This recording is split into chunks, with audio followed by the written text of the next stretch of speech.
What's up, everybody? John Hoover from the franchise, and I am post-game Kansas versus Oklahoma. Memorial Stadium, Lawrence, Kansas. Sooners walk away from this one with a 45-20 victory. Very impressive performance for the most part.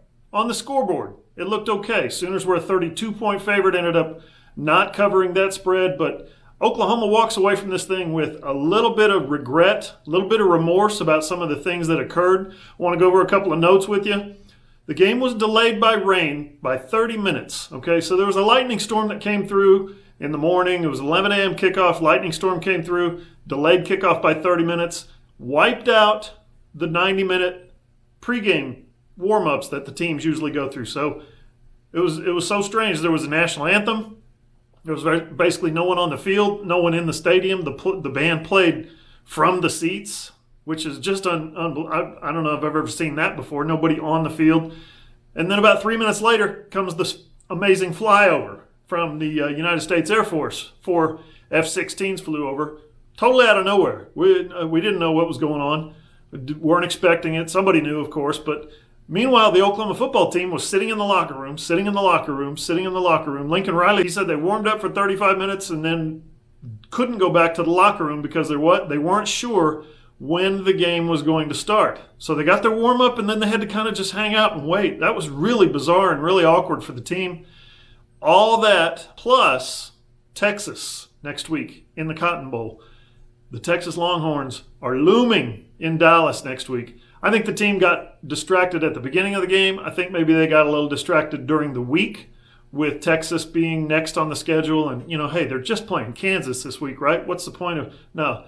Can't do that. You can't play college football like that. This game was 14-7 late in the second quarter, basically right before halftime. Sooners almost went into halftime up 14-7. Lincoln Riley botched some play calls. He said it was some dumb play calling by him. Somebody flushed a toilet during the press conference in the next room, and he said that's what they thought of my play calling. He was really down on himself, really kind of fell on the sword there.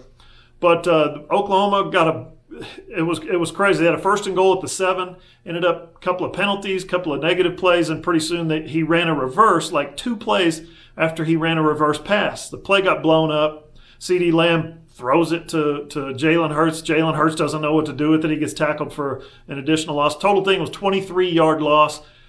It ended up being a 3rd and goal from the 48-yard line. They end up punting on 4th and goal. Oklahoma gets the ball back, calls 3 timeouts.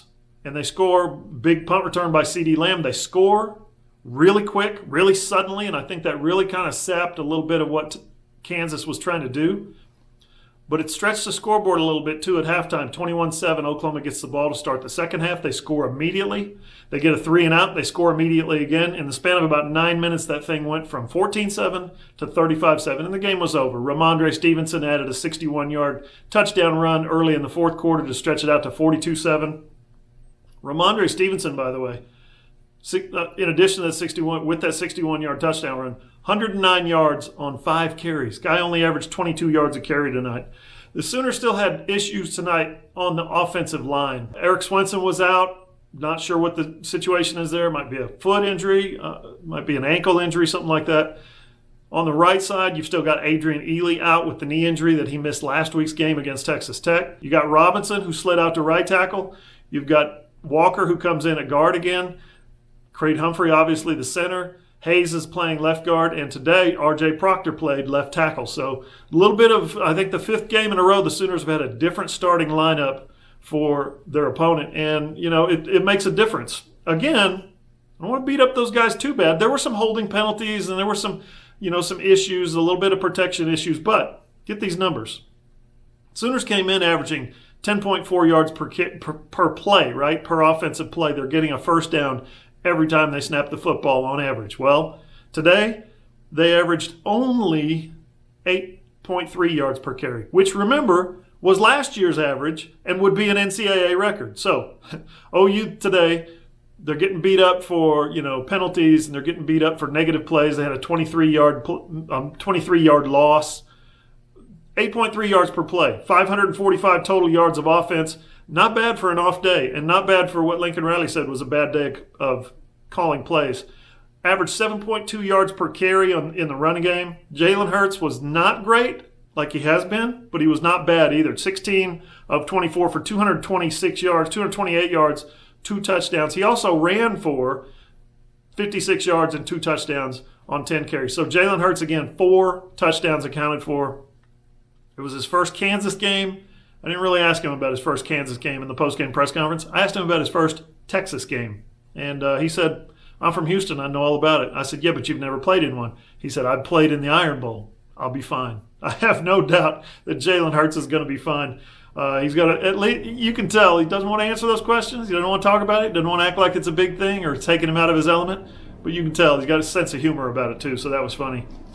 In the receiving corps, this is worth noting, nobody caught more than 2 passes the entire game, which is fine because there were 13 different guys who caught passes. But that's just remarkable to me. CeeDee Lamb ended up with 2 catches for 25 yards. I think Braden Willis ended up with 2 catches. I mean, 6 or 7 guys ended up with 2 catches apiece. Now, defensively, let's talk defense.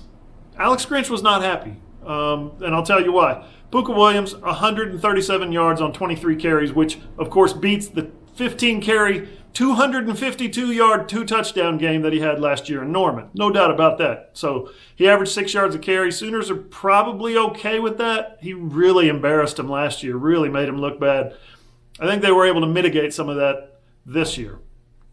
Also, the quarterback for Kansas, Carter Stanley, 18 of 28, 230 yards, 3 touchdowns. He had a nice game. 2 of those touchdowns came late in what you would call garbage time, but Alex Grinch doesn't care. Alex Grinch, the defensive coordinator, he couldn't care less if it's garbage time or the first play of the game. He wants a certain standard. He expects his guys to meet the Oklahoma standard, the certain standard that, that's how you play football when you're a blue blood in college football. That's how you reach those levels. That's how you compete for championships, is by competing not against Kansas, not against Texas, but against yourself. So Alex Grinch, again, not happy with that. He was particularly not happy with 6 of 14 conversions on 3rd down. And, Sooners got after the quarterback a little bit today. They sacked Carter Stanley 3 times. They also had 7 tackles for loss, which is not a bad, total for tackles for loss, but Kansas averaged 6 yards per play. Again, Alex Grinch not happy with that.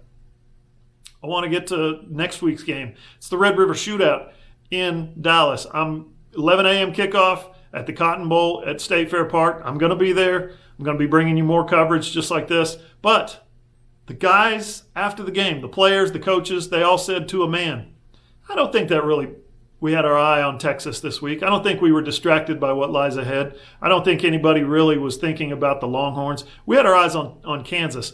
But if you talk to them about today's game, they were distracted. They were not focused. They were thinking about other things or whatever the situation was. Listen, I'm a pessimist. I tend to believe they were thinking about the Texas Longhorns. It's human nature, guys. You cannot go into the Kansas game 4-0, having played absolutely nobody up to this point, beaten everybody's brains out, and Texas looms next week. The Texas Longhorns, your number 1 rival, looms next week. Are you kidding me? You're not thinking about Texas? They're only in the top 10. I think they're number 11 this week. No, they were thinking about Texas. Trust me on that. Here's the thing. In the past, 5-6 years, an inordinate amount of games before the Texas game that Oklahoma played were really, really close. One of them was a loss. 2 of them were losses, actually. One was TCU and the other one was Iowa State. Right up the week before the Texas game, Oklahoma has a history of struggling. Now, they didn't struggle today. They win 45-20, and I think everybody around Sooner Nation is going to be happy about that. But again, this thing opened as a 35-point betting line, went down to 32 by the end of the week, and they only win by 25. Lincoln Riley said he's happy with a 25-point win. Should be, no doubt about it. But he's not happy with the way they played.